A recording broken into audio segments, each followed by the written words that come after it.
Giridih JMM की बैठक आज गिरिडीह लोकसभा और कोडरमा लोकसभा चुनाव को लेकर रहा। गिरिडीह संसदीय क्षेत्र के जेएमएम प्रत्याशी और कोडरमा लोकसभा क्षेत्र से हमारे प्रत्याशी विनोद सिंह और मथुरा महतो आज बैठक में उपस्थित रहे। 21 अप्रैल को झारखंड के रांची में होने वाले उद्यान रैली को लेकर ये खास बैठक रहा। क्या रहा खास बैठक में हमारे साथ इस वक्त विनोद सिंह जी हैं।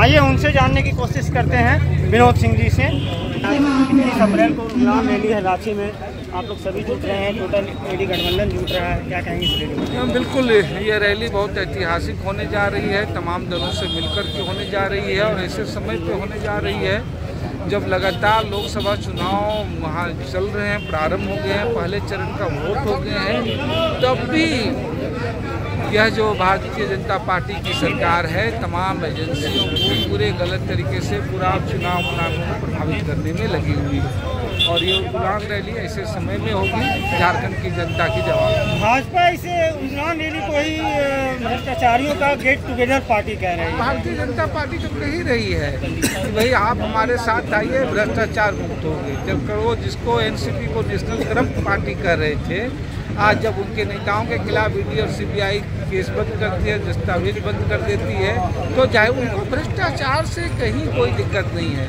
बस वो भ्रष्टाचार के कीचड़ कमल के नीचे जमा हो ताकि उनका कमल पुलवित हो, पुष्पित हो। और इसलिए झारखंड के में तो बहुत स्पष्ट है कि जब भी भ्रष्टाचार के मामलों की जो 20 साल से सबसे ज़्यादा इन्हीं के ही शासन रहे, लेकिन जहाँ जहाँ दरवाजे भाजपा के नेताओं की और मंत्रियों की ओर खुलने शुरू हो गए, सारे वो जांच बंद हो जाते हैं। नहीं तो झारखंड में भ्रष्टाचार पे जांच हो तो सबसे ज़्यादा जो है भारतीय जनता पार्टी के मंत्री जो आज जेल के शिकंजों में हुए। लेकिन ईडी जो जितने भी तथ्य दे रही है वो झारखंड हाईकोर्ट को या फिर वही तो बात कर रहे हैं कि जो तथ्य को वो दरवाजे आप खोलना नहीं चाहते हैं। आपने खोला, आपका जो है पाकुड़ का जो है, तो आप वहाँ तक क्यों नहीं गए? रघुवर दास शासनकाल में जो है सबसे ज़्यादा उत्खनन ट्रेनों में से हुआ।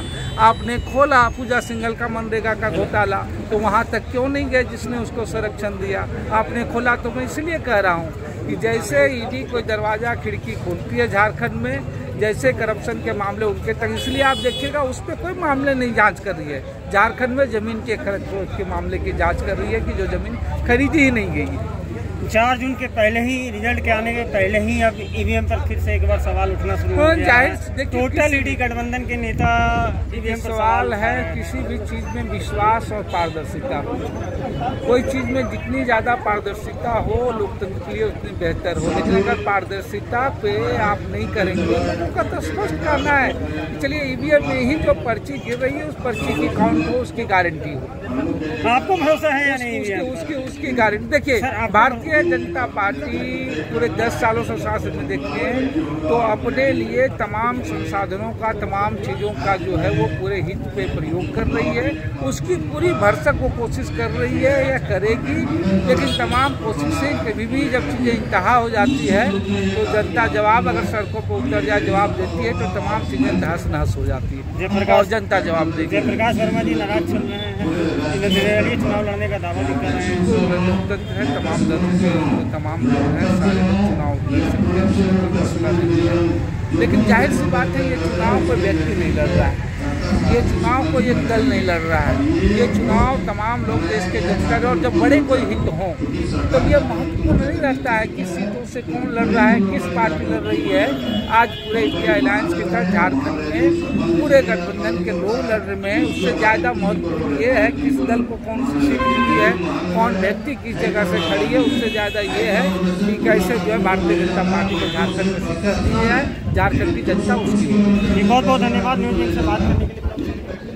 ये थे कोडरमा से ईडी गठबंधन के प्रत्याशी विनोद सिंह जी। साफ तौर पर इन्होंने कहा कि भाजपा जो है सो हर संवैधानिक संस्थाओं का गलत इस्तेमाल कर रही है, ईडी और सीबीआई और आईटी को हथियार बनाकर। उसमें से एक ईवीएम भी है जिस पर भरोसा तत्काल बहुत अधिक करना आसान नहीं है।